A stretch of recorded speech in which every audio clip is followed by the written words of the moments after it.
comply with the Open Public Meetings Act, Chapter 231, Public Laws 1975. Be advised that notice of this meeting was made by posting on the bulletin board in Town Hall and forwarding to the officially designated newspapers that this meeting would take place at Town Hall at 7:30 p.m.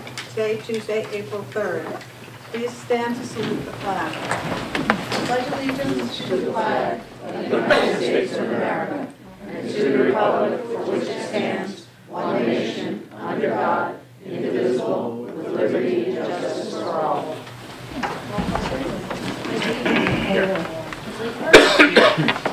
Here. Here. Mayor Bursky? Here. May I have a motion to approve the agenda? So moved. May I have a second? Second. All in favor? Aye. Any opposed? We are celebrating Family Meal Week during Alcohol Awareness Month. Ms. Rosenberg is to present the proclamation. Sure.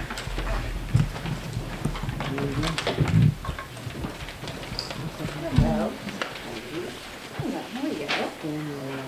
Okay.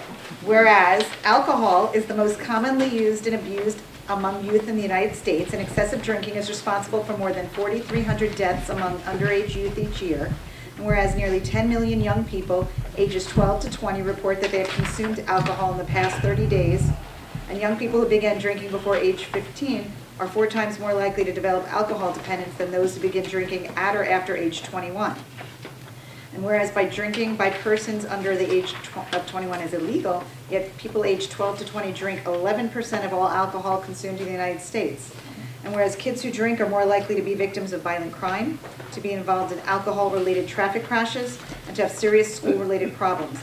And whereas community-based efforts can be effective in reducing youth access to alcohol and to prevent and treat alcohol-related problems.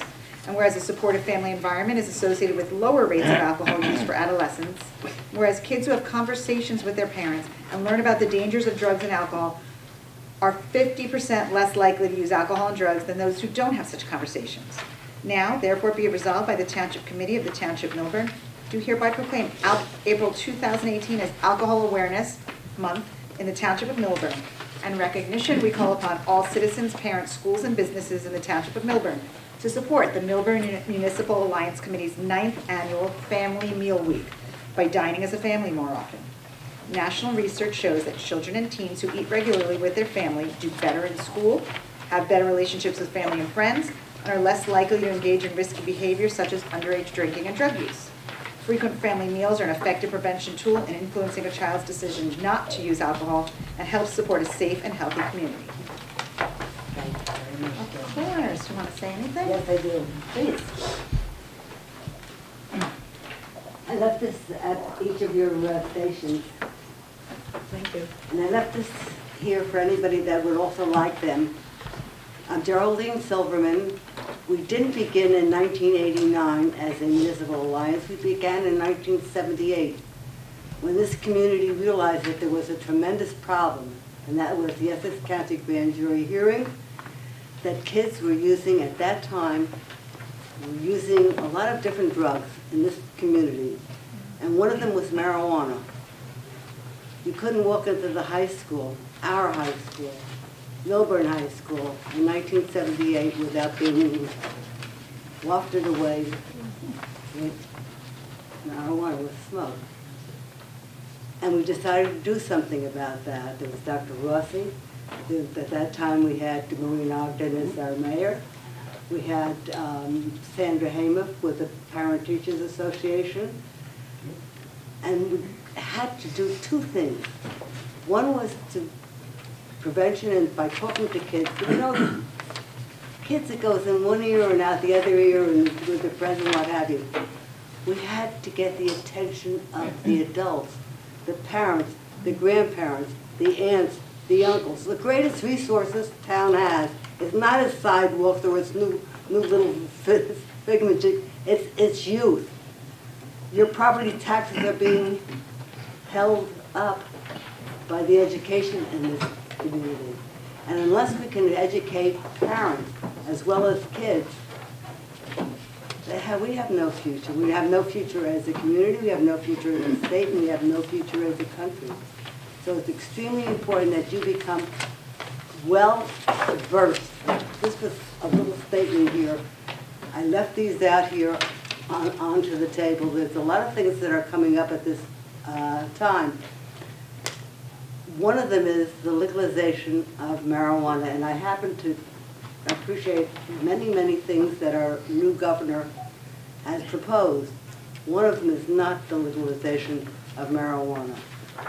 And that is just not going to lower our taxes by bringing in great revenue, but will literally destroy our kids. It's the Pied Piper.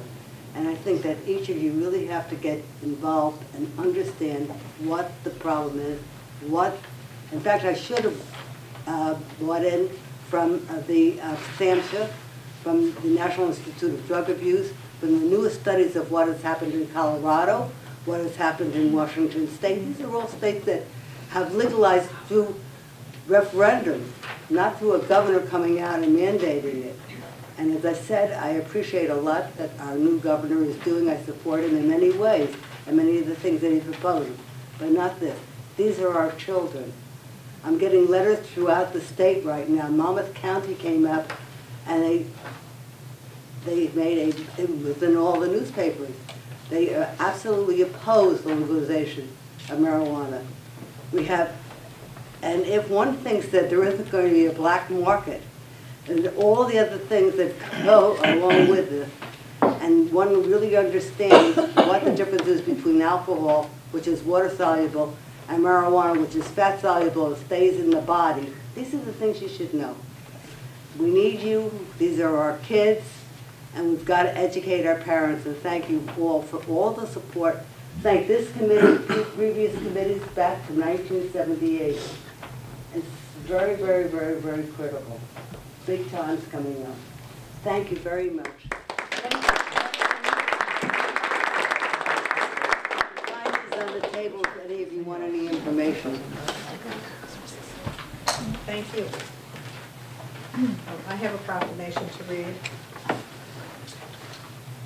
Whereas distracted driving is a serious life-threatening practice that is preventable, and whereas distracted driving can result in injuries and deaths to all road users, including motorists, pedestrians, and bicyclists, and whereas distracted driving occurs when drivers divert their attention away from the task of driving to focus on another activity instead, and whereas in 2015 alone, distracted driving-related crashes resulted in 3,477 deaths and 391,000 injuries on our nation's roads, and whereas in New Jersey, distracted driving was listed as a contributing circumstance in more than 750,000 crashes between 2011 to 2015, and whereas the state of New Jersey will participate in the nationwide distracted driving 2018 crackdown from April 1 through April 21st, 2018, in an effort to raise awareness and decrease driver distraction through a combination of enforcement and education. And whereas the national slogan for the campaign is "You drive, you tax, you pay," and whereas a reduction in distracted driving in New Jersey will save lives on our roadways, therefore, now be it resolved by the Township Committee of the Township of Millburn that the community declare their support for the distracted driving 2018 crackdown, both locally and nationally, from April 1st through April 21st, 2018, and pledge to increase awareness of the dangers of distracted driving. George, do you have a report on county representative?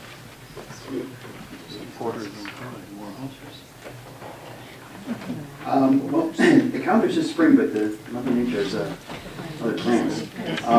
I'm here to talk about the Cherry Blossom Festival, which takes place every year in April. There's a number of free events that are taking place on the 14th, which is a Saturday, in Branch Brook Park.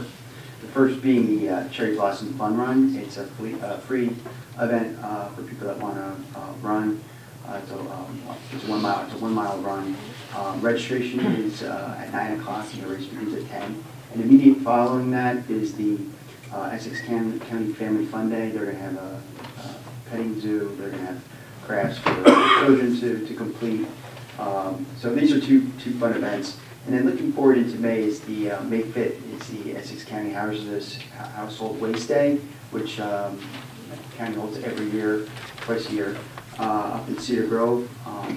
So that information's on the website as well. All the information's on the website. So that's not important. Thank you. Okay, reports. Ms. Benjamin Lieberberg, your report. No reports, Mayor.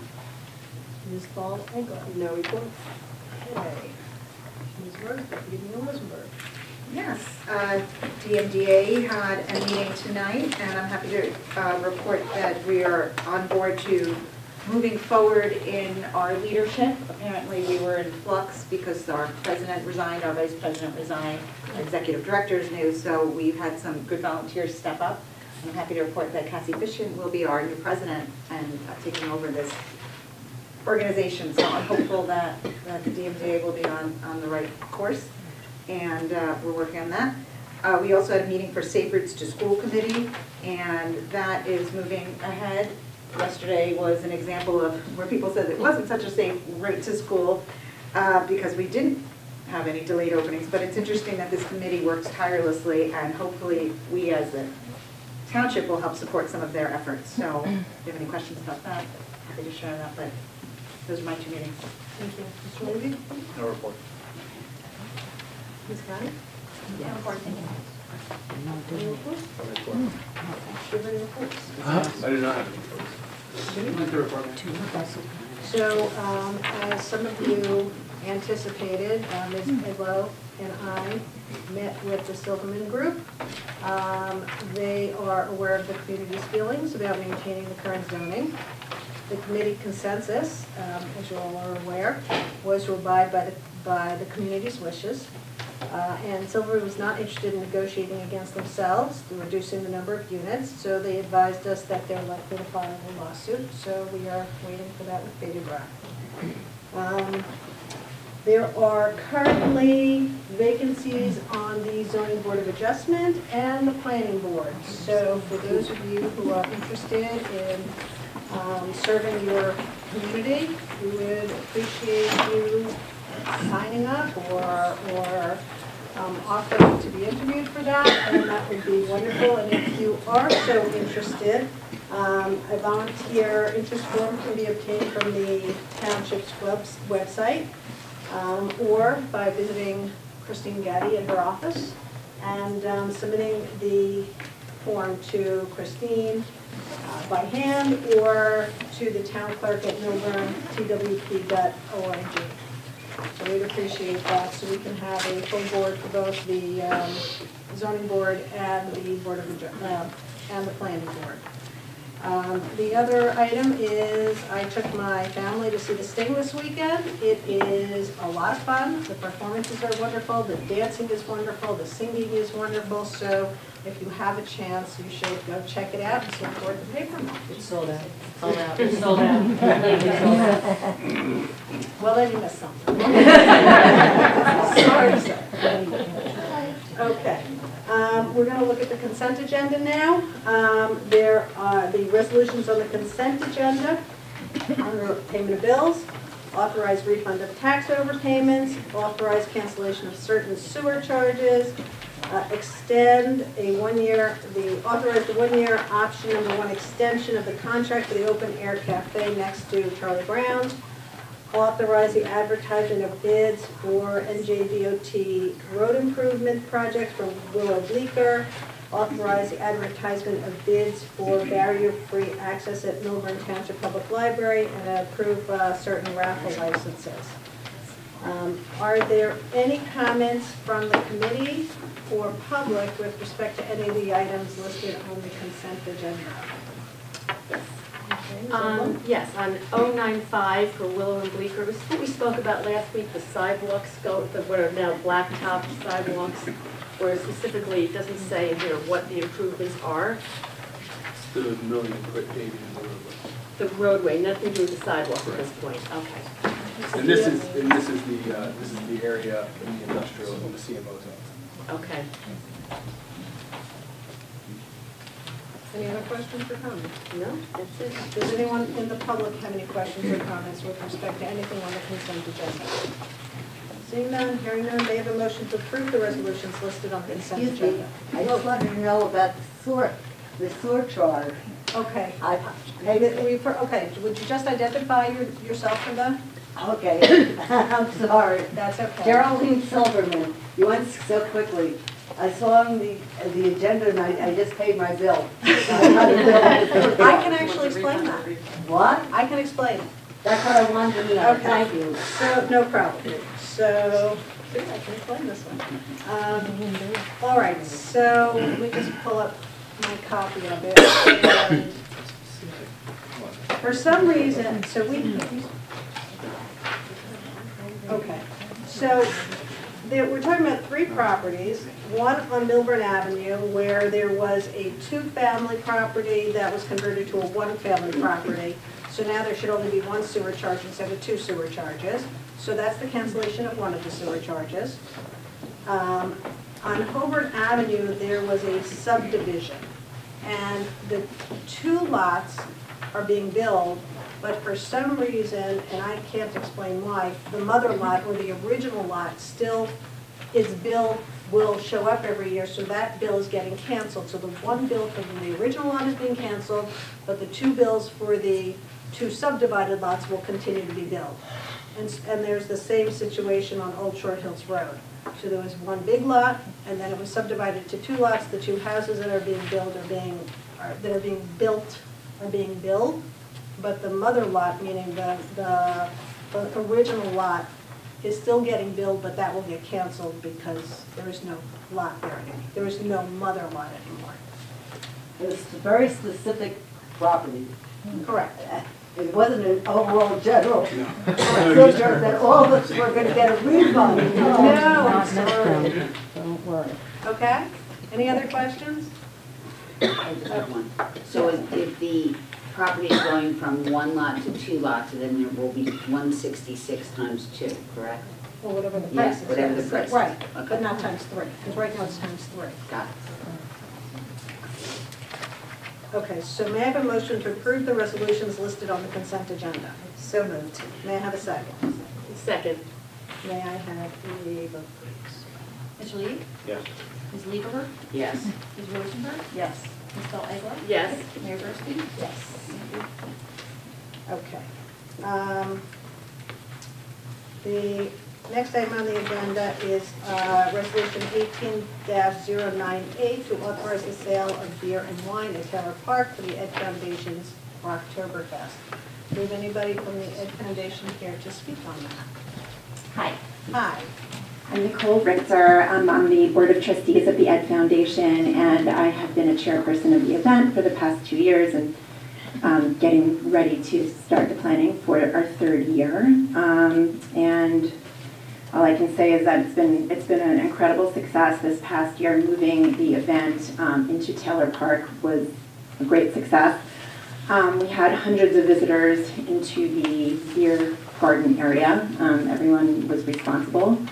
And anecdotally, people had a wonderful time. And so I really hope that we can continue and move forward. I'm happy to answer any questions. Thank you. Are there any questions of Ms. Richter from anyone on the committee?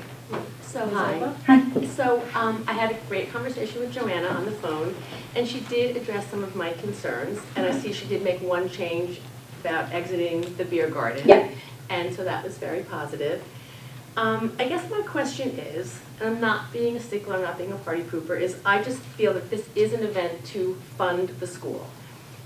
And we just had this presentation from Jerry Silverman about alcohol, and on the same page, we're asked to fund drinking for an event that's looking to earn money for the school. And I guess my only concern would be why the drinking is starting at 12:30 when it's still really for the little kids are mostly there. So I guess if that would be my one. My other question is, why is the waiver of building and picnic area use fees? Like, why are those fees being waived? Okay, I can answer the first question. I'm not 100% on the second one.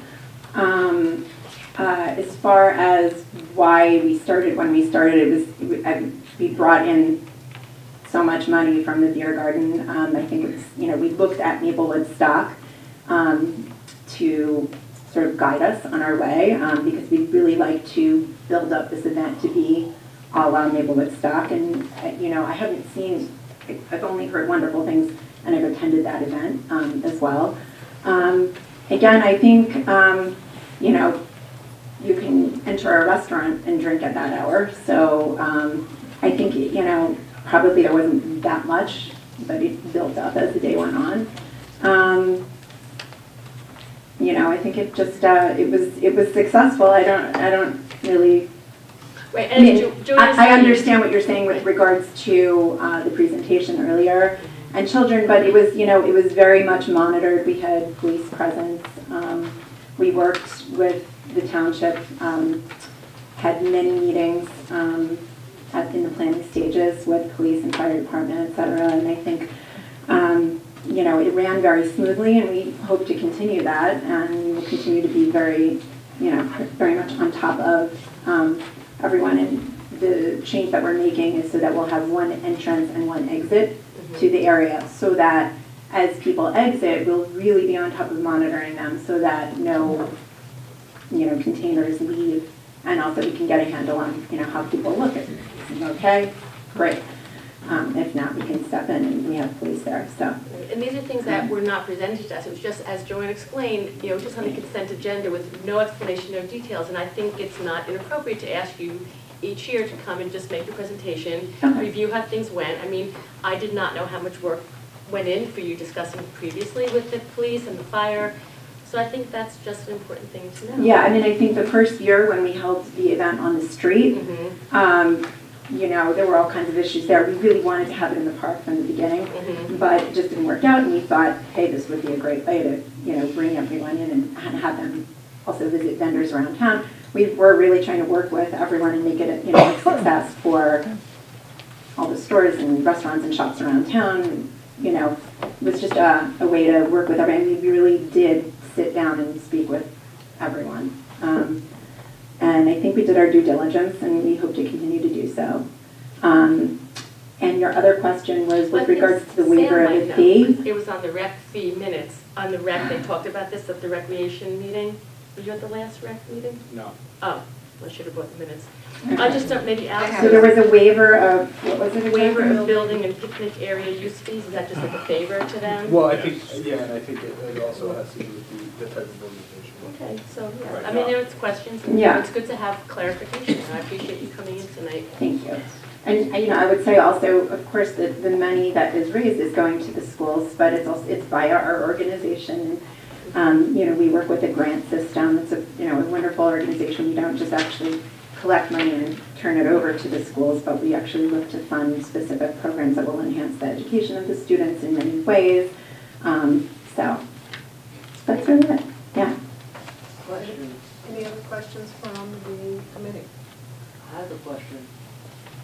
No, Mrs. Silverman first. A number one, Mrs. Silverman. township Hang is on one now- second. Hang on, wait till I call on you. First, Oh, let me I'm sorry, finish. Hang I'm on, sorry, just- I'm sorry, Hold on, you did, hold on, I'm hold that sorry. thought. Any other questions from the committee? Okay. Any questions from the public? Mrs. Silverman? No, I would, we now are using Taylor Park, which is the township. What are, I mean, I did ask Christopher this, what happens, somebody comes out, and it's very, very, very hard with older adults to know, and they are functioning alcoholics. They're functioning alcoholics, to come out and get into an accident, drive, kill somebody or something else. Will the township also, I mean, because you're sponsoring this. We're not sponsoring We're it, not- we're just No, we're not authorizing, sponsoring. we're just not requiring the It's the committee to Taylor- get a license, we're not sponsoring it. We're renting Well, the well, space. you're part and parcel, you're providing a facility for this to occur in. And I just, that's why I'm asking your attorney, could they be held liable? There's a liability. Somebody gets killed, somebody Not A what? the dram shop theory? Yeah. I mean, in theory, yes, but so could anyone He's a liar. on what you're referring to as a dram shop theory of liability. Would you care to explain I that to the just- I audience, just said I- the dram shop? just asked. I'm not an abolitionist. And I think that, no, there's a tremendous difference. We lowered the age of drinking to 18, what happened? We had put it back up to 21. Now, what are the ages that was the second question. Who can attend this? Well, the event is open to the public, but the beer garden itself is strictly monitored and by law. No, in order to drink, you need to be 21 years old. And what we do is we sell wristbands for people who are 21 and up, and they are carded. So there is no way that, a youngster could get their hands on something. And by the way, that's something that has come up so many times. And this is when I sat on Governor Kane, and he put this in strictly, the Drug and Alcohol Commission. You can serve as an adult in your family. You can serve your nieces, your nephews, your children. You just can't serve my kid or the neighbor's kid. You're responsible. That's the difference. Nobody's restricting you from, tell me what teenager, ask them, you want to come home and have a party with mommy and daddy? Very few. Very few. But again, I am concerned, I'm not concerned now about the carding, but I am concerned about people and functioning alcoholics who come out of here and can, because you're providing the facilities for which this occurs in. And how do you monitor how many drinks? I don't want to put a kibosh on it, but I wish it was held in something else, the movie theater, whatever. Wait, Nicole, didn't you also add on your write-up to us that you will be advertising for Lyft and Uber? Yes, Yeah, yes. so that's also an additional. And that's a wonderful new addition to our lives that, if someone is drinking, they can certainly call a car very easily. But yes, we will have signage to that effect. We also have police officers in the area. If someone appears to be out of control, we have very easy access. We're constantly in contact with them throughout the event. We really work closely, and so I really don't anticipate any issues there. If someone were acting out, it would be handled immediately. Thank you. Any other questions or comments from the public? Please come up. Thank you. Or at least give me your name. Carrie Strasburg. Ms. Richard, do you think this is more of a very family-oriented, all ages day where we've already seen very responsible behavior in keeping with the wonderful event that it's been? Oh, yes, I do. It has Could you just elaborate on that? It's just, the event has been building. We've been lucky. The first year, we had great attendance. The second year, we got even better bands to perform, and some of the great restaurants from around town came and sold their food. We had rides and games for children. So, and we had, a great space. Taylor Park is a beautiful area, and everyone really did behave themselves. So I think at the end of the day, when we sat down and had our post-event meeting, everyone was really happy. I think the parks and rec, police, fire, business administration, we were all quite happy with the results of the event, and we really hope to continue on the same vein. Thank you. Any other questions or comments from the public? May I have a motion to approve Resolution 18098? So moved. May I have a second? Second. May I have a vote, please? Mr. Levy? Yes. Ms. Lieberman? Yes. Ms. Rosenberg? Yes. Ms. Eggleston? Yes. Mayor Burston? Yes. Thank you. Thank you. I'm looking forward to it. Okay, we have, our next item of business is Resolution 18099, authorizing change order number 5 to the contract with Bowman Consulting Group. Are there any questions or comments pertaining to Resolution 18099? Yeah, what exactly, was this the Wells Fargo portion? This is, yes, this is the Wells Fargo portion. This is billing from October to date before the closeout of Bowman's work.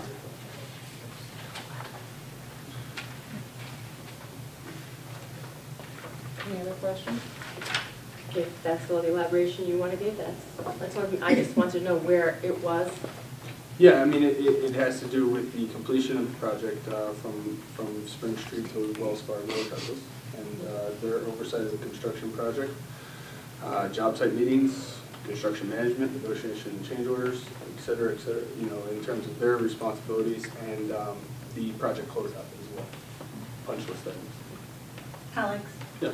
We've had some meetings with Bowman when we were talking about negotiating with our contractor. Are any of those fees part of it? This is all, yeah, this is part of this as well. So it's not limited to just the work at Wells Fargo? No, I mean, it's also the negotiation of change orders, it's also the negotiation, the preparation for meetings with the township committee, in closed session and things like that, correct. Can you break out how much was for the Wells Fargo portion? I certainly could, I don't have that. You don't have it, okay. Are there any other outstanding invoices related to this project? For Bowman? For Bowman? Yeah. There may be one other bill for the, what they did was they went through the punch list, the 100% punch list with the contractor to determine how things would be finished for those items. So, but this change order will cover the closeout as well. So in other words, it anticipates some fees there, and what is not spent will be canceled. On the basis of their, are they an hourly charge? They are an hourly charge, correct.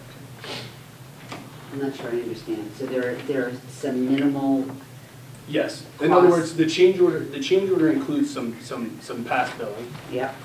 For the Wells Fargo portion and things like that. It also includes what has not been billed yet, but what has occurred in the walkthrough of the punch list items. So to say that I don't have all the bills in front of me right now, but this change order anticipates those billings in my conversations with Bowman. I don't understand that either. Yeah. So I get, my question is, what do you anticipate the additional cost to be with respect to this project? Is it, with respect to Bowman? This 45,000. Okay, so we're writing a check and kind of closing this. Correct. Correct. So we don't anticipate getting another bill from them? That's what I'm, No, I understand. What I have bills now that need to be paid from this year, but there is another bill, invoice, that will be coming for the walkthrough of the punch list item. But this change order is in anticipation of that as well, to close out the project. That's an assumption amount? It's, yes, but after discussion with the contractor. Have they already done that work? Correct. They did the walkthrough? Correct. They just haven't issued an invoice? Correct. It just occurred a few days ago. So they gave you the number, but they just Correct. haven't formally issued an invoice? Correct. But there are bills that need to be paid from previous work as well. So the outstanding bill is included in this $45,000? Correct. That's correct. Right, so he's got the number, he just wasn't given the formal bill, but it's included in this number. Correct. That's what We don't have the documentation to support this number, but we've been given verbally this number. Correct. Okay. Any other questions or comments? Okay, is there a motion to Can we, include can resolution the public, 18? are there, can the public ask questions? Sure.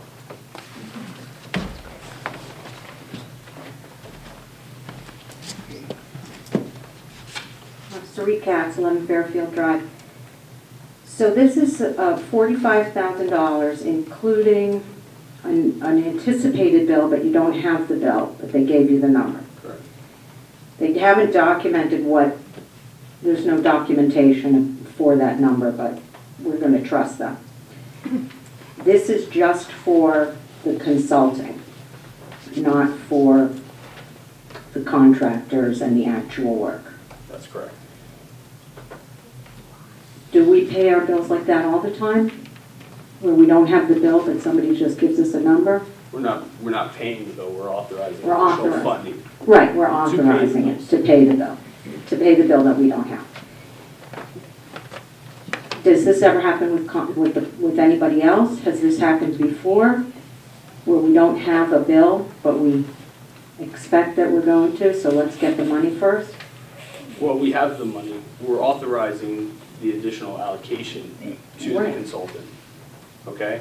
But why should we Let authorize? him finish his answer. So if, in other words, right now I have outstanding invoices for Bowman, which require the authorization of these funds so that they can be paid.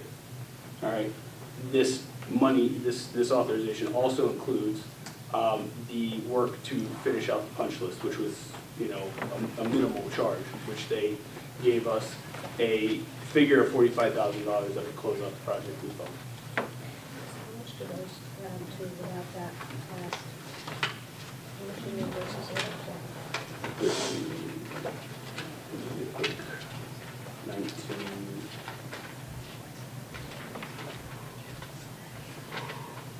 Approximately 22, sorry.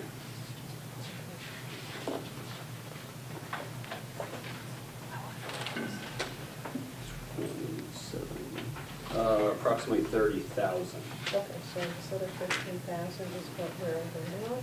Correct, but again, it doesn't mean that it's gonna be 15,000. It's just a number so that we can have the funds available for that consultant that we need to pay those bills. When the bill comes in. When the bill comes in, so if it comes in and it's, you know, and we spend 40,000, 5,000 gets canceled against the purchase order. So why don't we just do 30,000 or whatever this goes add up to, and then when we get the other money, let's just do that. If you feel more comfortable with doing that, that's fine. You can amend the amount. That makes more sense. Yep. So do we have a bottom line number now on? We're talking about the resolution, okay? So we're not, it's not public session about anything else, so, Okay, okay? just for Bowman then. Correct. So, all right, see you in a few minutes. Okay, so why don't we revise the resolution on the number? Then we move to amend the resolution? So, do you want to, like, have somebody do, add it up and then we come back to it? No, I mean, yeah. Is it the 31 covered. I think 30. Oh. I mean,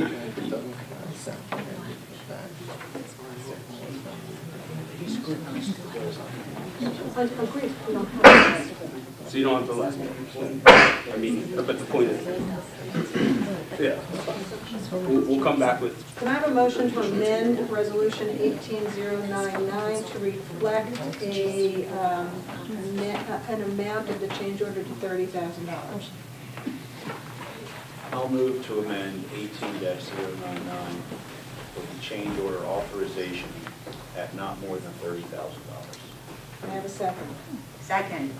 Can I have a vote? Mr. Reedy? Yes. Ms. Lieberberg? Just want to understand what I'm voting on. I'm voting to approve resolution to release an amount up to $30,000 to cover Bowman's consulting contract. The balance of the contract with respect to the Wells Fargo work. And other work as well, not just Wells Fargo.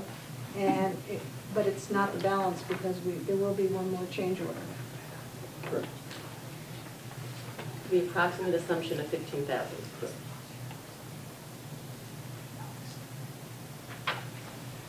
I vote no. Okay. Ms. Rosenberg? Yes. Ms. Ball Eglo?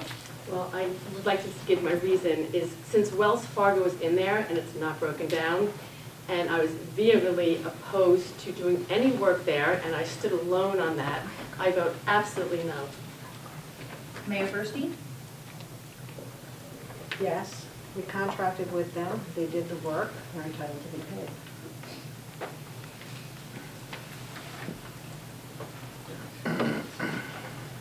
Okay, new business. So the next item of business is talking about everybody's favorite subject, or almost everybody's favorite subject, which is flex parking.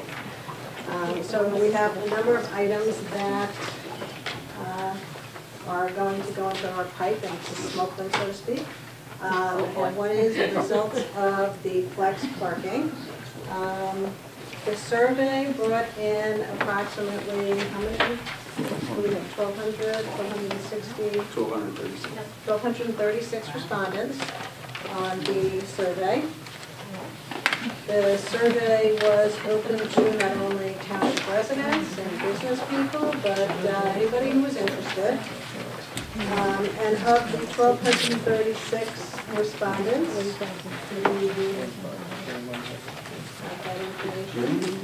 Wait, can you have a copy down here, please? I don't have a copy. You don't you have have a copy? something underneath it? Underneath there? Everybody should have gotten something underneath that. There. Do you need a copy of the actual survey, Jackie? Yes, please. Two.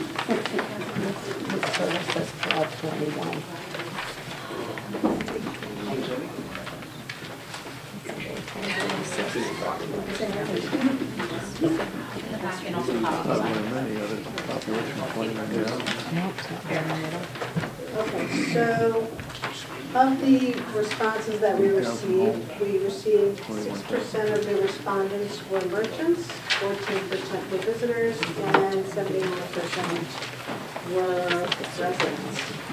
So my take would be that anybody who is interested in surveys would be that it is, well, we'll go through it. In any event, what was the general results were,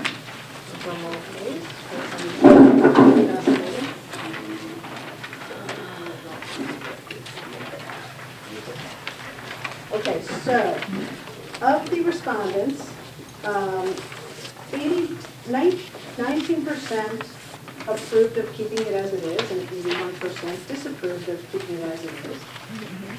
74% approved of removing flex parking, 26% disapproved removing flex parking.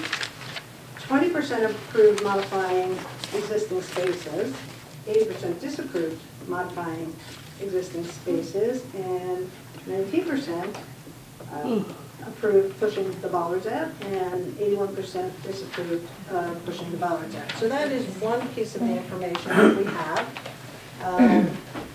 The other information we're going to be looking at as a committee in deciding what we want to do, if anything, is looking at the construction costs and the scope of the construction. And we have some information from our engineering department as to costs for making changes to the flex parking. And we have our engineering department with us to ask questions. So if we were going to remove on-street parking totally, and it would be estimated construction costs, and that's only the cost of construction, right? There are other costs that would be involved as well, engineering costs and things like that. Total estimated cost of construction for removing parking, and how many spots would that be? 23. 23 spots, is $2,700. I should just note that that does not include what the revenue impact to the parking utility. Right, so, right, the parking utility would of course lose the revenue from the 23 spots. To relocate bollards to widen the parking lane, that would increase, that would cost about $34,000, a little bit more. To reconstruct the mountable curb to widen the flexible parking lane, in other words, to widen that lane, not just moving the bollards, but actually widening the space, that would cost about $50,000. And to remove the flexible parking would cost approximately $237,000. Or to install a bollard sleeve over the existing bollards to increase the height would be about $3,400, and to wrap existing bollards with industrial grade, weather resistant, cushioned fabric to reduce vehicle scrapes would cost about $8,800.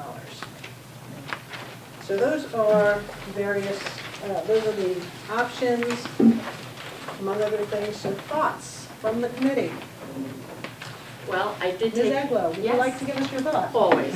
All right. I did take the time to read almost 1,000 comments came in.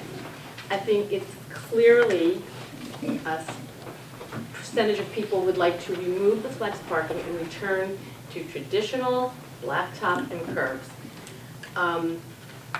I think the comments with their people's name should be made available as well as the survey results, because I don't know if anyone else here has had a chance to go through them. There's a lot of comments. There were a few who like it, in all fairness, very few. And I believe that to bring Millburn back to some semblance of normalcy, this is the route we should be looking at. Putting sleeves on bollards will just look really trashy. This is a really high-class, beautiful town. And to start junking it up, already it looks like an industrial park or airport, terminal. So I don't even know where the discussion should go anywhere except looking to move things back to how they were. That's what I say. Well, I hear you. I do. Any other comments? I think my 2 cents. Go ahead, you. My sense was looking at this, just a few questions from our engineers. If we were to remove the on-street parking, the first item, for now, would that increase the traffic, would that help the traffic flow in any way, that people aren't parking? That's not an option for parking. So if for now we temporarily have no parking as an interim, would people move slow, would people be able to move quicker on Millburn Avenue? That definitely would happen, because you wouldn't have people stopping, waiting for someone to do a parallel park maneuver. So of course, all of those 2 lanes of traffic would just be able to continue straight through. So that would, it definitely would help. We don't have any numbers for that. There's kind of hard to put a figure on it. What about those massive trucks? Excuse me, we're not open to the public yet. Okay, because, just curious about that, because as a, if the public is more interested in removing, then that's something we could definitely more specifically consider and price out. But temporarily, if we were to remove the on-street parking and have some sort of valet system, could we have any figures on that? Like for right now, if we took away those 23 spots, but we wanted to make it accessible for people to park, and we had valet behind the movie theater or something like that, is that an option? There's a cost involved. So you're saying have no, I'm sorry, Cheryl, I apologize. I just want to clarify, Jody's saying have no parking on Millburn Avenue between Dunkin' Donuts and Starbucks at all? Temporarily, my thought is, while we're pricing out and negotiating to do the rest, if people are unhappy with the parking, which is obvious that people don't like the parking, and we remove the parking for now, and we give another option for parking, that's a cheap option to see how things go right now. Okay, so my take is a little bit different. My take is that we had essentially 80% of the respondents, or approximately less than 1,000 people, who responded that they want to take the flex parking out. And some of whom were vehement about it, and some of whom were, that would be their preference. To my mind, I see the survey as statistically insignificant, and I see the survey as really as a lot of people who just really don't care one way or the other whether the flex parking stays or not.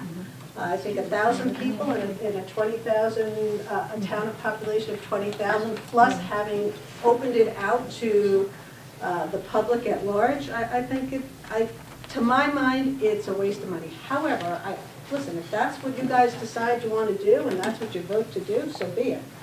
I wouldn't approve paying to take the flex parking out. But I'd like to hear from the rest of you. Question. Not yet. Not yet. Not yet. I will let you know when we're going to open it up, okay? Let us finish our discussion up here. Okay? Thank 4 you. months ago said he would rip it out for free, remember? I would, yes. Remember him? I remember that, Oh, yeah. maybe. I He said he'd take it out for free. I agree with Committeewoman Lowe about removing the flex parking. Maybe I 6 think months ago. I think it would be difficult to go from 23 spots to no spots. I think people are accustomed to parking on Millburn Avenue. I think there's not enough parking in the lots, behind the movie theater, to contemplate at this juncture a valet system. And the one thing that I heard over and over again when I campaigned was, what did they do to Millburn Avenue? What's with the parking? So I am of agreement that we need to get rid of that flex parking and return it to curb parking. My view is the survey itself is scientifically, statistically irrelevant because it's a flawed survey, as I commented before when it started. You can't just ask people whether you like flex parking. A proper survey, as other residents have commented, requires you to gather a source pool and you ask them all the same question, whether they volunteer to do it or not volunteer to do it. And in addition, given that roughly 1,000 people or so in a town our size, including external voters or external participants, it's not statistically significant. However, given the fact that we had to conduct a poll, or we thought it was prudent to conduct the survey, and given all the comments, I do support probably doing something with flexible parking, including removing it, in favor of something else. I don't think I'd be in favor of not having any parking there. I don't know how much valet parking costs. I know how expensive it was when we did it at the Short Hills train station for a short period of time, and the problems that were part of that as well too. There's a huge insurance cost on that, so I don't know what the numbers are. But for reasons having nothing to do with the survey and nothing to do with those who regularly appear here and complain about parking, I think it's incumbent upon township committee members to remember, as Mayor Burstein remarked, that we do have 20,000 residents who live here, not all of whom vote, not all of whom are of the age to contemplate all this. And the handful of people who repeatedly complain should not be ignored, but they are not statistically relevant to decision making. And so we're charged as township committee members, based on whatever criteria we select and whatever criteria we find important to us, be it a survey or be it comments from the public, to make these kinds of decisions. And for reasons having nothing to do with the survey, I think my decision making is leaning toward removing flexible parking for a lot of the reasons that have been advanced in this room and elsewhere, but to replace it with some form of parking that we as a committee approve. Concludes my comment. Okay, I was going to actually go back to that. I'd like to say one more thing, if I may. The survey was not my idea. I think I've been getting really good feedback from many, many people in town and people I know in Maplewood, South Orange, West Orange, Springfield, Livingston, saying that, what did you do to Millburn, like Jackie said. The survey is statistically small because, you know, it was a hardship to get it out. But I believe if you look at that, Mayor Bork and Deputy Mayor Mount were voted out overwhelmingly, as was Robert Tillotson.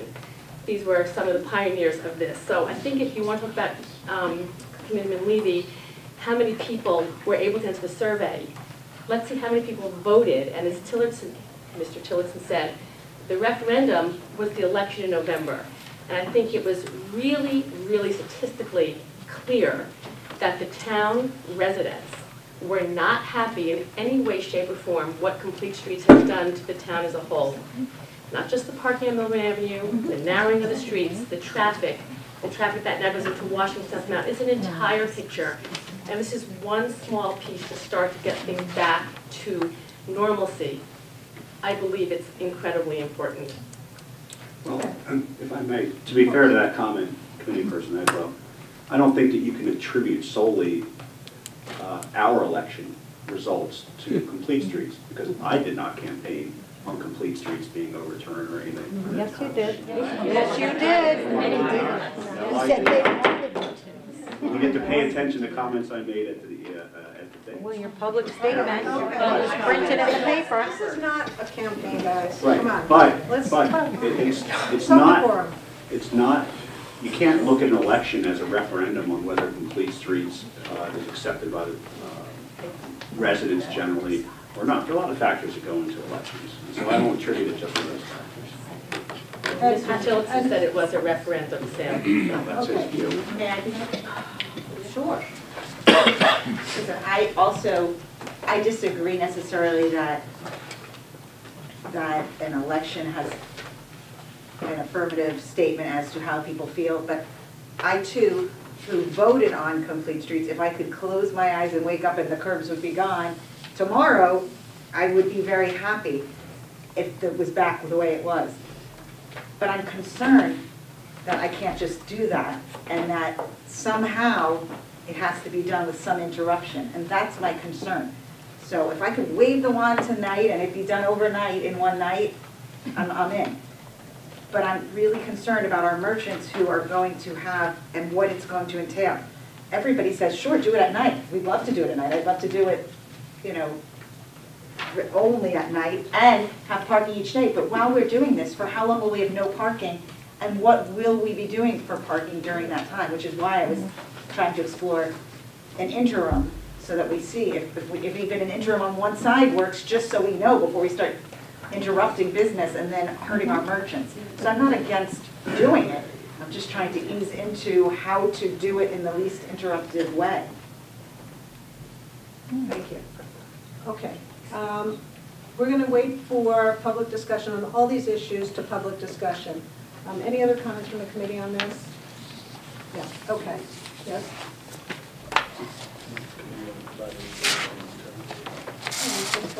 Make a decision at their next meeting. I think now we're just talking about it, we'll hear from the public, we've gotten this information, and at the next meeting they can make a decision, if they want. Okay, proposed temporary food license fee. Mr. McDonald.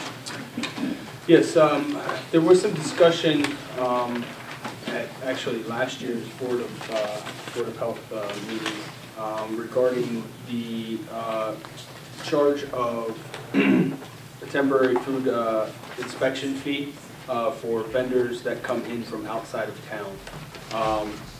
We've gathered some information in terms of fees that are charged in other towns. Currently, the township does not have a fee with regard to this inspection that occurs from the health department. So you're talking about, let's say we have a street fair and they have vendors come. Correct, or other events that require all of the in-town establishments are already inspected and pay a fee for that. But those ones that come in from out of town and require an inspection from the health department do not pay a fee at this point. The idea was to establish a fee, or present this information to the committee and establish a fee through ordinance. Some of the fees that are charged in other towns, for instance, East Hanover charges a $50 fee. Livingston charges a $75 fee for this inspection. South Orange also a $75 fee, and that's a one-time annual temporary event fee. And so the idea was, or maybe under consideration would be a nominal fee, but something that pays for the time of the health department's inspection, maybe in the ballpark of $25 to $50 or something. But, just wanted to bring it to your attention, and certainly if you had any questions or discussion or anything you'd like me to find out from the health department and our health officer, certainly we can do that. Any questions? Okay. Ridgewood Road proposed parking ordinance. So that was something that a resident brought to my attention. We discussed it a little bit at the ad hoc. That's is that no parking on the southerly side of Ridgewood Road across from the park from Main Street to Whittingham Terrace. I've been contacted by the couple of people on the South Mountain Washington ad hoc to ask if we could continue discussing this a little bit further, so we will. But it is likely that we're going to make some sort of change to parking on Ridgewood Road between Main Street and Whittingham Terrace. What that exactly is going to be, we won't know just yet. It's a narrow street. And I think it should be noted that at this point, the issue is that there are cars parked there the entire day. Yeah, so there are people who work in town who wind up parking there all day, and the residents can't move their cars. There's a lot of tandem parking in South Mountain, and somebody wants to pull out their car and park in front of their house, they can't. So that's problematic for them. So we're looking at that, and that will probably come back to the committee at some point. May I speak to that for a moment? Of course. Okay, so one of those residents is not here. He's away on a business trip, and he asked me to bring up the fact that they did want the parking changed to maybe 2 hours to meet the other parts of the neighborhood. They never, ever asked for an all-out Well, ban. we're not making that But decision, I'm just we'll bringing that up as go a back South to Mountain resident and for people who drive there, that was never the intention, is what I was asked to right. portray. And at some point, the township will figure out what works best. Right. And then the last thing is new development bond legislation. And that is new legislation that has to do with bonds that are required for new development projects in municipalities. Right? This is a real scintillating topic. Well, but you need to know it's coming up. Apparently, as he left the Capitol building to get into the car to go to the inauguration, Governor Christie signed this bill at the last minute. What it did is it defined more carefully the kinds of things that a municipality may require a developer to post a bond for in connection with a project that the developer is undertaking. It's much more contained to public improvements as opposed to private improvements on the developer's property. It creates a couple new bonds, a temporary CO bond whereby if the developer is really entitled to occupy the building and having pretty well finished most of what ought to be done, the developer posts a bond for the remainder of the work to be done. It has really, I think, unfavorably limited in connection with the maintenance bond that a developer must post to really bonding stormwater facilities and nothing else during the maintenance period. It used to be, before this legislation, that the whole panorama of public improvements that had been put in would remain under the maintenance bond to make sure that after a couple of years everything was still the way it should have been. It's not crumbling, it's not it's working the way it ought to. But those are the principal features of the bill. We submitted some literature to the members of the Township Committee, and I provided you with a draft ordinance. It was sent to the municipal engineer who is here, Mrs. Callahan, and she has sent you a memo which I think is also in your package recommending that you take it up. So if you are of a mind to do that, we can amend section 411 of the existing ordinances to put these new requirements into the township code. And in order to require any of these bonds, we will have to have the new ordinance, right? Yeah, it took effect immediately. Normally there's a little bit of a tail on these things, and, in 60 days or something. But, and I have to tell you, if you do this, you really will be in the forefront of the municipalities that are on top of this. But yes, it's important that it's put in to comply with the state law. So if everybody's in mind, we'll look at the ordinance and we'll look to enact it. Okay? Yes. All right. Does any committee, yes, any questions about that? Okay. Does any committee member have any item of new business that he or she wants to address? No? Okay. All right, we're up to public discussion. When invited to speak, please come to the lectern, state your name, address, speak into the podium microphone so your comments can be heard, understood by all, and properly recorded.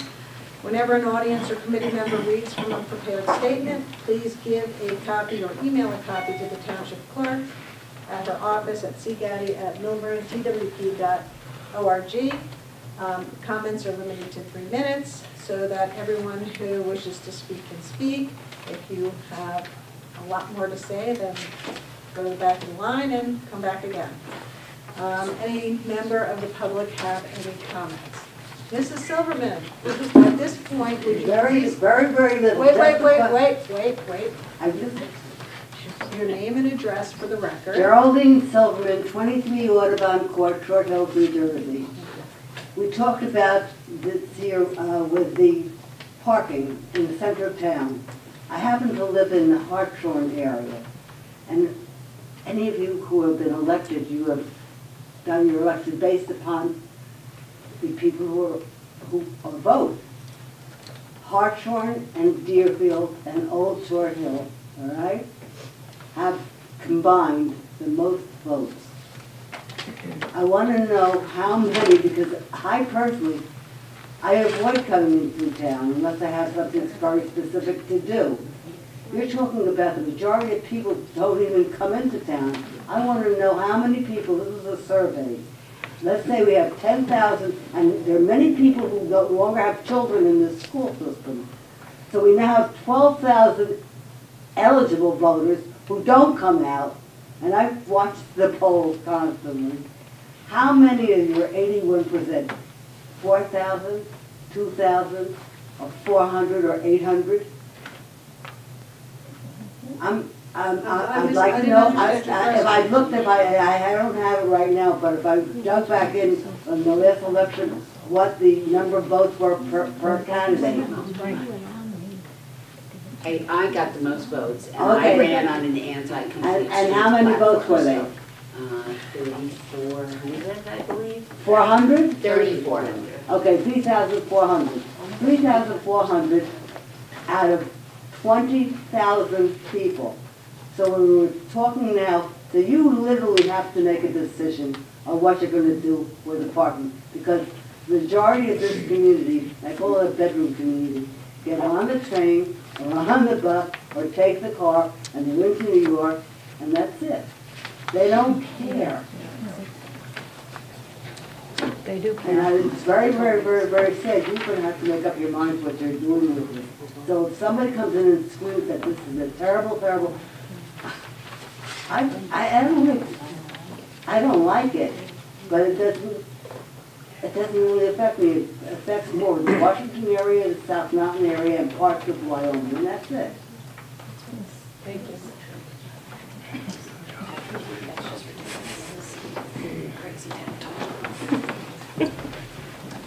Hi, good evening. Alyssa Sutton, 75 Mountain View Road. I have to respectfully disagree with your approach. I grew up here. I went to Millburn High School. I actually took the time to take this parking survey, which I felt was very, very poorly worded, very confusing, and I took the time to actually walk it into the stores in town myself. And I took the time to actually speak to many of the owners of the stores. Although you may not consider this scientific or legal or super special, almost every single person I spoke to is down in their business, disheartened, dissatisfied, lost tons of clients. I had, I don't want to say who, somebody I went to high school with who owns a shop in town, told me the people from Glenwood don't even come to town to pick up stuff. He actually mails, a Millburn store mails the stuff to the people who live in Glenwood because they just don't want to come to town. It's hard to park, it's congested, it's difficult. In addition to all that, the water that sits along the side of the flex parking in the snow we just had, the puddles, the drainage, it's a few inches higher. The whole thing, it's just wrong. And it's dangerous. And we have people in South Mountain who have canes and walkers and who don't walk well. And they park and their tires are hanging off and they can't get out of the car. It's just, to even throw money at this to try to improve it or move the ballards or sleeve it, it's silliness. It's just rip the Band-Aid off. Call it what it is, a big, giant mistake. And if I were on the board, I would hold the designers of this silliness, since we were the guinea pig, because I have asked so many people across the country, do you know any town that you park on a sidewalk? If you can come up with it, please, I want to know. I want to know who on earth designed that. And when I look at the downtown, I'm so saddened. I miss the way Millburn used to be. I miss the way it used to look. I think a complete disservice was done to all the store owners in town. It was wrong. How would you like somebody to come to your world and say, we made a decision that's going to affect your livelihood? No care in the world for 2 years. No problem. And it's just wrong. Remove the parking. I don't care about if the people in Short Hills don't come here anymore, great. But there are people who did come here, and they're not coming anymore because of this, and it's really hurting everybody. But all the people in Short Hills used to shop in Millburn and they don't now. They don't, Michael. Jane Cosgrove, 99 Oakview Terrace. I had one question. Are the bump out, I have a couple of comments. Are the bump outs remaining at the corner zone if we do remove the flex parking? They don't know. Yeah, they're not. They are, okay. And then the other thing was about people outside of this area not replying. I didn't reply originally take the survey because I figured leave it to the people that are there most.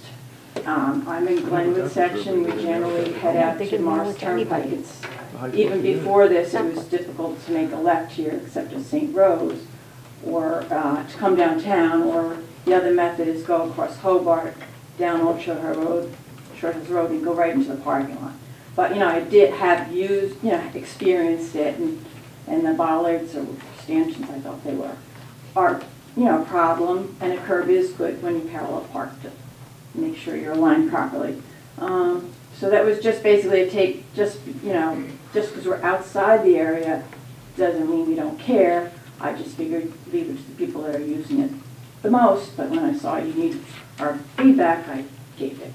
So, the other thing, that redevelopment stuff with the bonding and all that, I just was confusing, I guess, with something called RAB bonds, and I wasn't sure.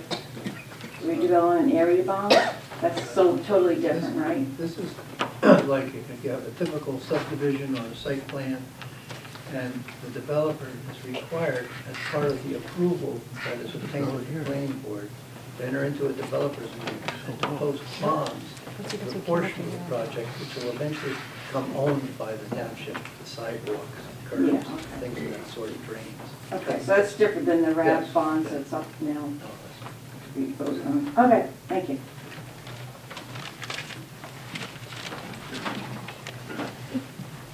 John, please, on Main Street.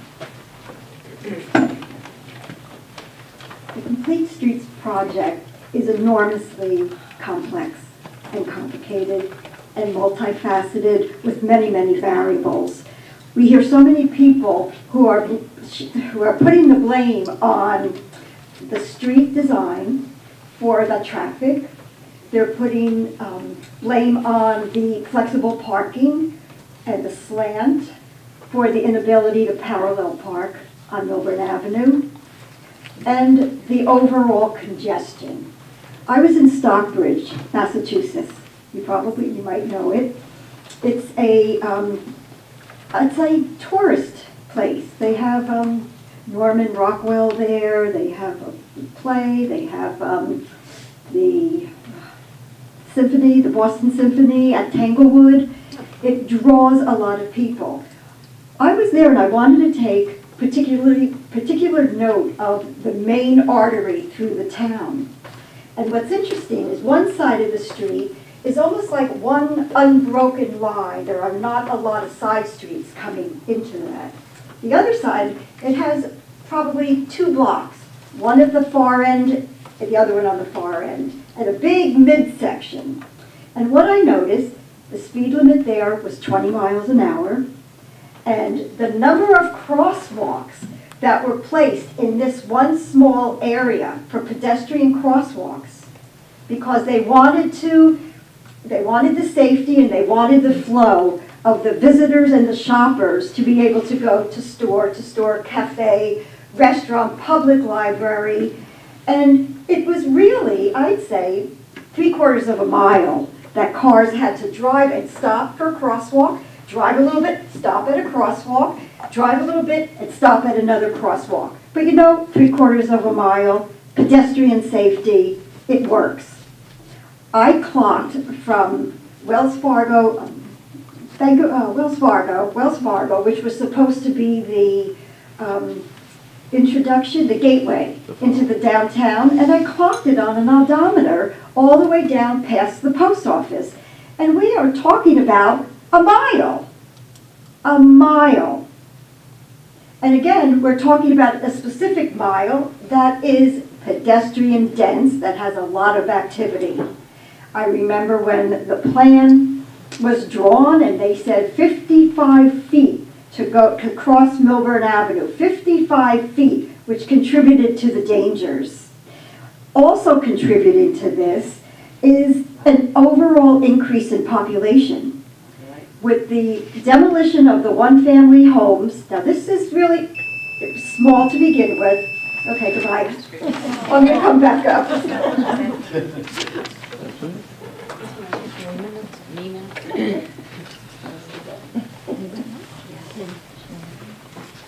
Lynn Ranieri, 94 Oakview Terrace. Just a couple of thoughts on the flex parking and the complete streets thing. I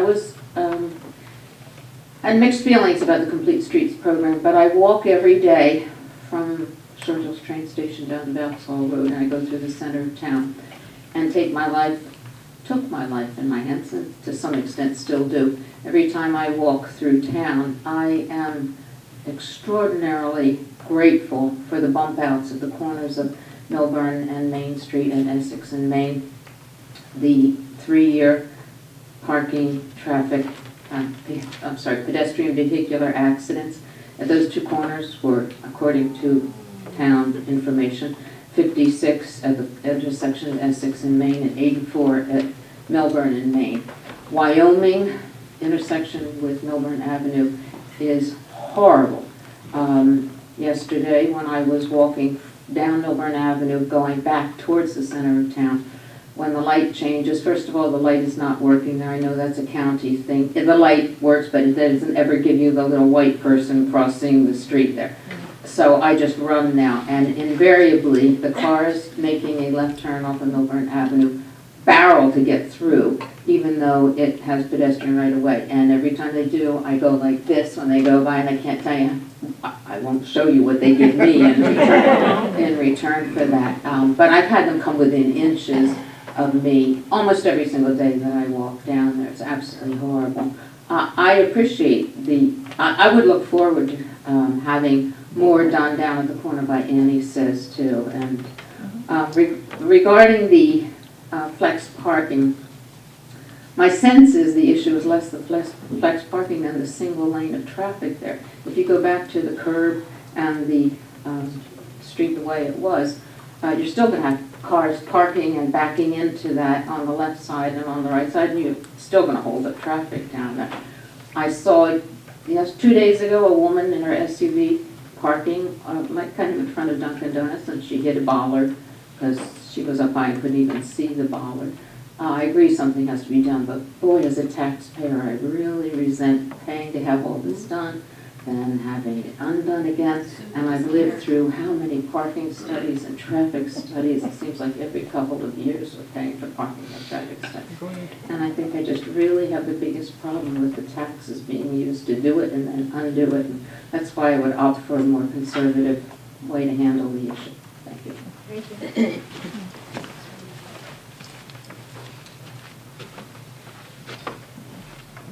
Anyone else?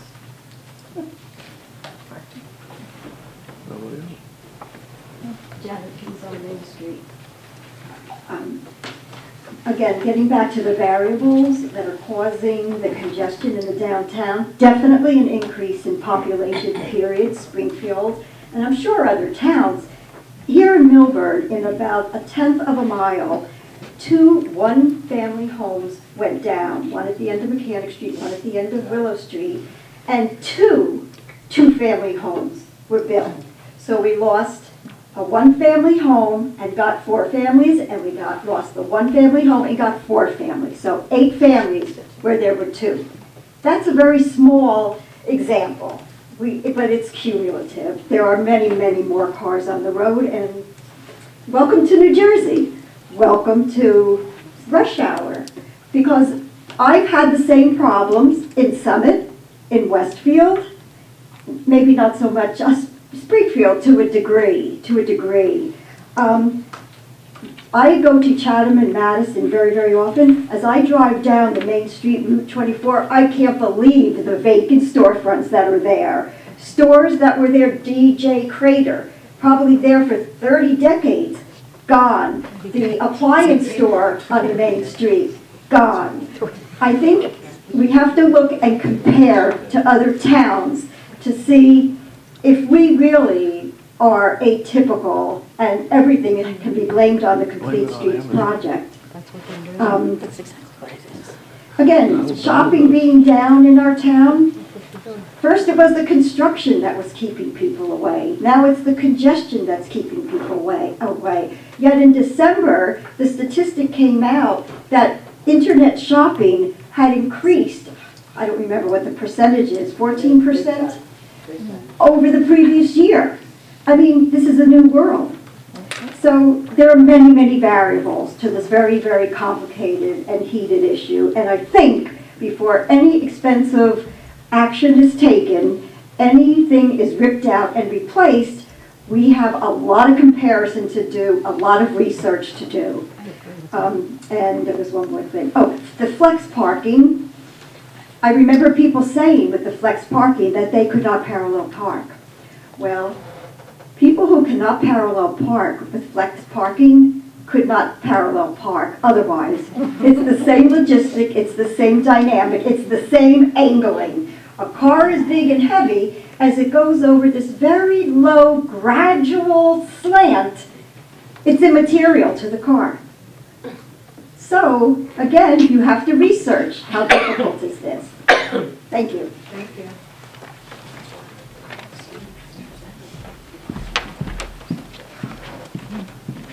Hi, Tara Purpose, 206 Millburn Avenue.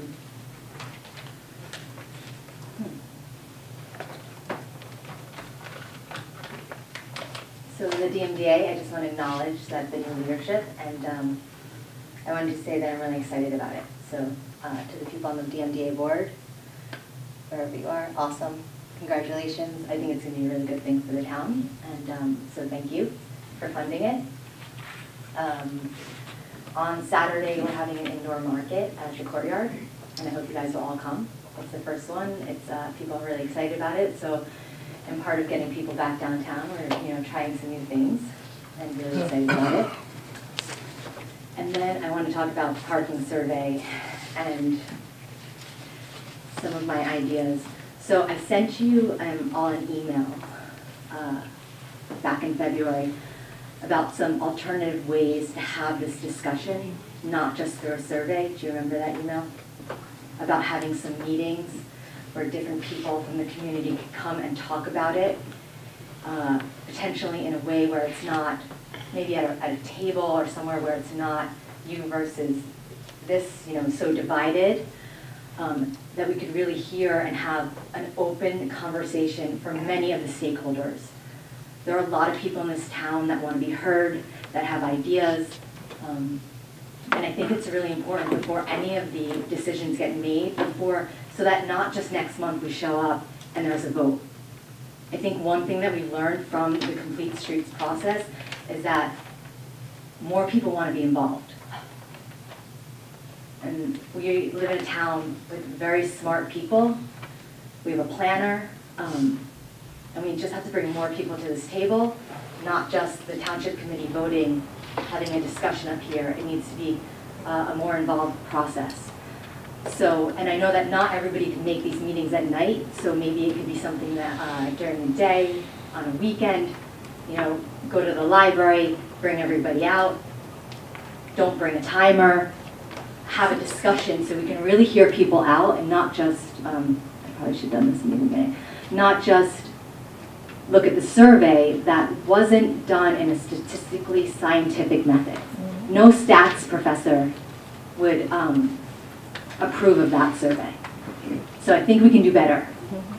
And I'm just asking that we revisit this sooner, right, before the month, but maybe we get some meetings held throughout the town. And we'll continue that discussion. All right, thanks.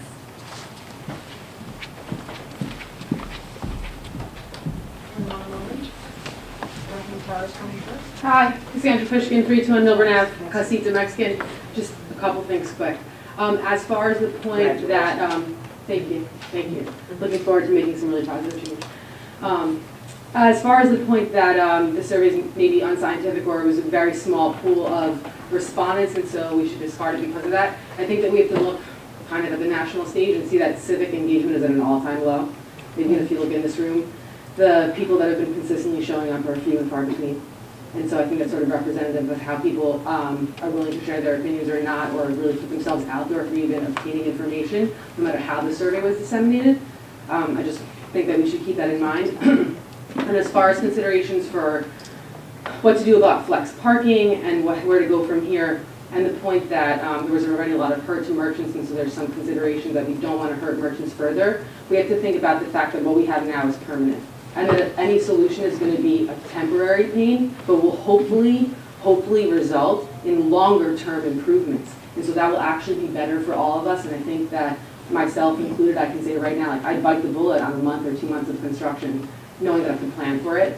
Like everything that we've kind of raised down the line, that as a merchant, I could give my staff vacation, I could close for a week or two, I could plan around it knowing what's coming down, and also perception really matters. And we can't fight perception just with a marketing campaign. And perception is also based on experience. And what people perceive, they protest in their actions, and their actions of not coming to town anymore. So it's hard to get a true, really accurate reflection and survey based on public opinion of what the impacts are to the town. But I think we can just see that if we take it on anecdotal evidence that the merchants are saying that we're all really still hurting across the board, and the biggest change that was made that impacted all of us was parts of this Complete Streets project, and I don't think it's unfair to say that there was some harm that resulted long term. So in looking towards fixing it, a little bit of construction for a really long-term, meaningful, permanent improvement, as opposed to the permanent damage that we're sort of living with right now and don't know how to overcome. I think it would be a lot better to kind of, like we're saying, rip the Band-Aid and move forward in a way that people will perceive, at the very least, that it's easy and convenient to be in Millburn. It's not stressful to drive down the avenue, and we can make other accommodations for pedestrian safety and vehicular safety, and we've learned a lot in this process, I hope. Thanks. Thank you. And congratulations. Thank you. And good luck. Yeah.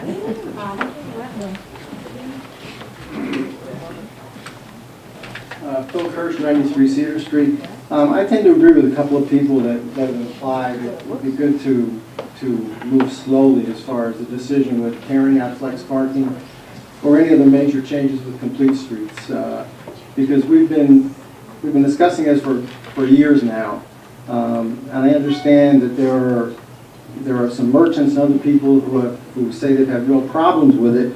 What makes me skeptical about some of the objections is the extremism that somehow we've gotten to a point where I hear that people, nothing is good about Complete Streets, nothing is good about the extended areas around Main and Millburn Avenue, nothing is good about the mural that went up, nobody in the town knows how to use the parking garage. There is just that everything is totally wrong. Now, I know that's not true, so I'm skeptical when I don't just hear objections and some constructive criticism, but I hear things that amount to hysteria to me, that everything is wrong, because I know that's not true. And so I say, what part of these things are true? Now I know that, anyway, I would say that common sense tells me that in the days when you could really ride quickly up Millburn Avenue, I would say a merchant could object and say, who's going to stop and park and go to my store when they're just ripping through the town?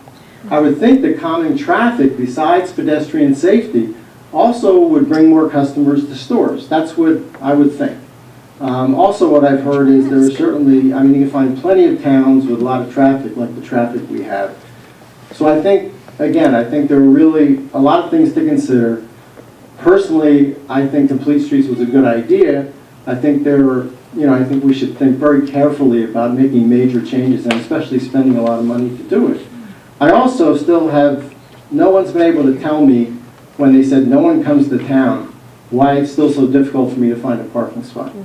So somewhere between no one ever comes to town and there's no parking, somewhere in there is some kind of a truth that we need to find and discuss and agree on so we make the right decisions going forward. I have one other thing I wanted to ask. I don't know if the Township Committee can comment, but the special meeting before this one was about contract negotiations on 30-40 East Willow Street. I know that's confidential, but are you able to tell me what kind of negotiations are they? Are they about labor, construction, just in general? What are we talking about? Building something, tearing it down, changing it? I have no idea. Can we tell people what that is? I really can't get into any of the details on that at this point, other than to say the township is considering the acquisition of parcels over in that neighborhood. Okay. Thanks.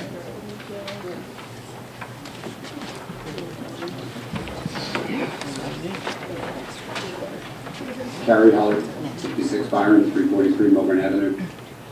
Won't even begin on the survey, which was just, Mayor, your joke, Alex, your joke. It's not even close, my time. Not even close to being a survey. You've done exactly what those of us in the community expected to do with the results. It could have been 2,000 people, 4,000 people. You would have criticized your own survey. Mr. Levy, I would agree with you. You stood by this. You've been consistent. You're elected to make decisions. You're supposed to get input. You're not necessarily, whether it's BDS or any other decision, to hear from the entire community, to hear that you're going to make decisions, informed decisions. The best informed decisions would be made by a true ad hoc, not a paid ad hoc, paid by the township, by DPW, its town engineer, its policemen, its firemen, which is what made the recommendation to Mayor Bork and Ian Mount to do what they did. And whether you stand for complete streets or didn't stand for it, it's for this township committee to get the proper information. The information didn't come from the survey. It certainly is representative of the feelings. I don't see too many people coming up here other than these couple of people who come and talk altruistically about their walk, about the corners. Hey, I'm going to say it again. Complete streets was a great idea. It started with the state, went to the county, went to the town, implemented, thrown wrong. It needs to be fixed. Whatever money has been spent, the $8.2 million, which Mayor and Ms. Rosenberg, you were on this township committee, complicit, not participating. I have all the records, everything that's part of the litigation, which is now over. I have it, and you sat there quietly. It's now a sunk cost. $6 million or so is gone. To evaluate this in the context of whether we should spend more or less, it's done. I'm going to tell you as a property owner, I got a lot of property. I'd like to get more rent, be nice. I get more rent, I pay more taxes. You want to spend $300,000, $400,000, $1 million, $2 million? The money we've spent already is sunk. It's done. Any decisions we make going forward are based upon what is best for the community. Whether it's redevelopment on Lot 7, or the recycling yard, or the Rimback storage, which was supposed to be redeveloped going back. All these properties, and some, will pay for anything that we decide that we want to do because we want to do it, not because we've done it already. Throw it out. It's done. You weren't in the majority. Other people did it. They're gone. It's time to move forward. That's on that. Now, and I'll leave that on that. Decisions aren't going to be made tonight, and I know that. But things are going to be put on the record, and people are going to be held to the record in time, and they have been previously. And if you don't want to say that these previous elections were a reformation on complete, they were Democratic Party, there were other things going on, those things on. I would like to change the tenor. I would like to ask a question. And I think it's a, refine your tenor, and if you bear with me for 8 seconds, it's a question. We have Main Street going north. We know that the street corner has been pushed out. It's not an easy thing to fix, and it's not anything that you did, or anybody else did. It was guidance and advisement by people who did things that maybe shouldn't have been done. Maybe. I'd like to ask a question. We all know I have cameras. Police can have the cameras. The police have had access to the cameras. The traffic engineers love cameras because they don't have to pay money to stand out there and to count cars and the like. I'm of the belief, I may be wrong, to be proven, and I'm asking for your openness to this, going north to Essex Street, of the 3 left-hand turns that were removed. We can talk about the flex parking all we want. It's bad. That's not the cure-all, it's not the fix-all, and it's what everybody has said. It's not the all-everything, but it's unattractive, it's anything. But what is missing is the ability to circulate and get around town, something that goes back to George Washington days, Washington Rock, coming down. I mean, these streets, the rivers, the mills, all date back to colonial times. I'm of the belief, to be proven wrong, that left-hand turn onto Essex at certain hours, maybe weekends, maybe not Saturdays, maybe Sundays, maybe after 7 o'clock at night, on Friday and Saturday nights, maybe Thursday nights, maybe 8 o'clock, to do a traffic study. It's a very easy study to do. It's a very easy thing to fix. We have the timing of the lights, something that we can control. It's a little something, I don't want to say a bone, but whether it's coming here to Town Hall, or the police department to pay a ticket, or to come to Charlie Brown's, or my mother coming from Springfield to go into Lot 1 to make a U-turn on Essex. There's a lot of things that can come from having that left turn back, as well as to see if our traffic flow, shopping, if people see a difference from something like that. I would just ask, please, Mazer, I believe, is still on retainer. It's something that they can do. I'm happy to help in any way. Through an IP address, Alex, I'm not going to give permanent access, but for purposes of study, I'd be pleased to give someone or an organization to see that, or if a community wanted to just see what we see on a daily, hourly, weekly. You speed it up, you can watch 10 hours over 15, 20 minutes and to see what occurs. I would just ask in the form of a question, I know this is comment, would it be something that you would consider to look at or have your experts? I agree with you guys. It may take us from there to somewhere else. I think that. Whatever I can do. Yes, the answer is yes, it's something we will consider. I believe historically, it used to be no turns 7 a.m. to 7 p.m. before they were changing it yes and no's. Not the one going northbound, you could always make And Charlie left Brown's. on Essex, yeah. And Going coming north, from but Fiamma, that was like a time limit. But there were if I- two lanes, Right. Karen. Experimented. time delays, other things. There was numerous changes to that over the years, either 4 to 7, 4 to 6. Right. There's even a report going back that said, hey, put those turns back in because that has restricted community and other sorts of things. It's not for us here to just, if we look at that, I believe that will take us other The places. answer is yes. Thank you. Appreciate it.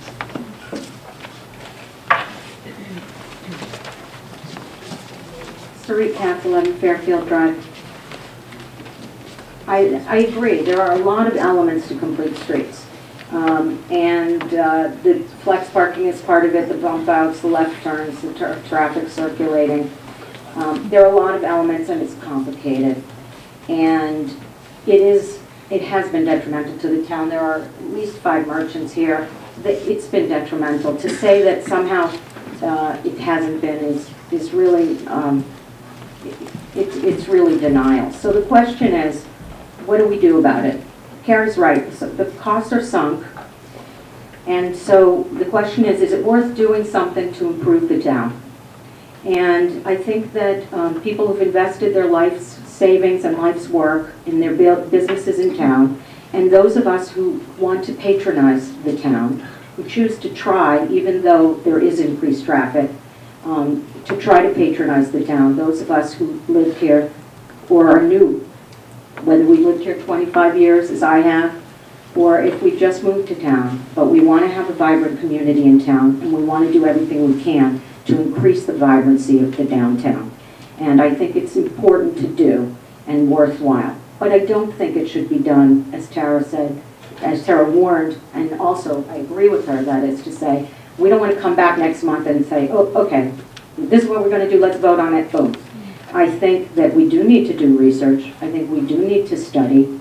And there should be a real ad hoc committee, a real serious committee that includes the town planner, first responders, stakeholders, merchants, residents, taxpayers, landlords. Let's really look into how to do this right. Let's not go, okay, well, summer's coming, summer's the best time to do it, let's get something on the books right now, let's do this.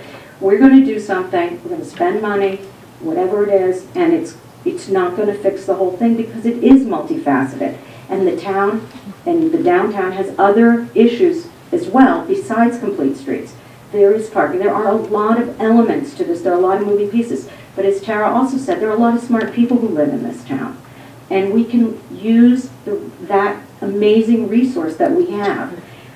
Last week, I went up and down my entire neighborhood and knocked on doors. I talked to Republicans, I talked to Democrats.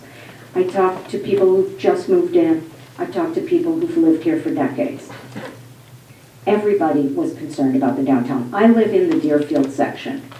Many people told me they never come to town anymore. That makes me very sad. That makes me very sad. Now, I know that maybe some people never came to town, but that's not a good thing. That's not something we should hope for. I would also say in closing that I agree that this, and I said at the time, that the survey was not a scientific survey. However, over 80% of that, of the 1236 or whatever, is roughly 1,000 people. It's roughly 5% of the town. That is statistically a significant number. That's a statistically significant number. However, the survey was not constructed scientifically. We do have time to do a referendum, to put it on the ballot in November. That would be free. We thought about doing that last year. We could do that now. We may have a higher voter turnout because it's a congressional election year, so you may get more people coming out, and it might be worth considering. But in the interim, let us really undertake a responsible study of this with real stakeholders and try to really fix it so we can move forward in a positive way for the town. Thank you. Thank you. Anyone else?